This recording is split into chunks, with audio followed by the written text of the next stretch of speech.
క్రీస్తునందున ప్రియులకు ప్రేమతో వందనాలు తెలియజేస్తున్నాను. మే నెల 31వ తేదీ 2025.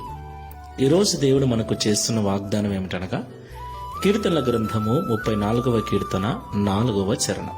నేను యెహోవా యొద్ద విచారణ చేయగా ఆయన నాకు ఉత్తరమిచ్చెను. నాకు కలిగిన భయములన్నిటిలో నుండి ఆయన నన్ను తప్పించెను. ఆమేన్. నా ప్రియమైన సహోదరి సహోదరులారా, ఈ లోకంలో జీవిస్తున్న మనమందరం కూడా కుటుంబాలుగా జీవిస్తూ ఉన్నాం.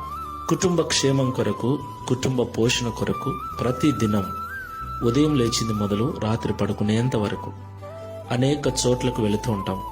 అనేక రకాలైనటువంటి పనులు చేస్తూ ఉంటాం. నా ప్రియులారా, ఈ లోకంలో మనకు భయాన్ని కలిగించే సంఘటనలు ఎన్నో మన చుట్టూ జరుగుతూ ఉంటాయి.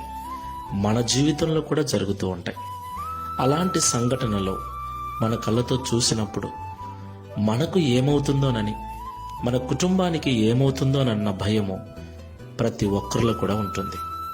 అలాగే రేపేమి జరుగుతుందో, రేపు ఎలా ఉంటుందోనన్న భవిష్యత్తును గురించిన భయాలు కూడా ఉంటాయి. కుటుంబాన్ని గూర్చిన భయాలు, వ్యక్తిగత భయాలు, భవిష్యత్తును గూర్చిన భయాలు, ఇలాగ ప్రతి నిత్యము ఏదో ఒక భయము చేత మనం బ్రతుకుతూనే ఉన్నాం. నా ప్రియులారా, ఈ భయము మనిషి ప్రాణాలు కూడా తీస్తుంది. భయము మనిషిని చేతకాని వాణ్ణి చేస్తుంది. భయము మనిషిని కృంగదీస్తుంది. భయము మనిషిని పిచ్చివాణ్ణి చేస్తుంది.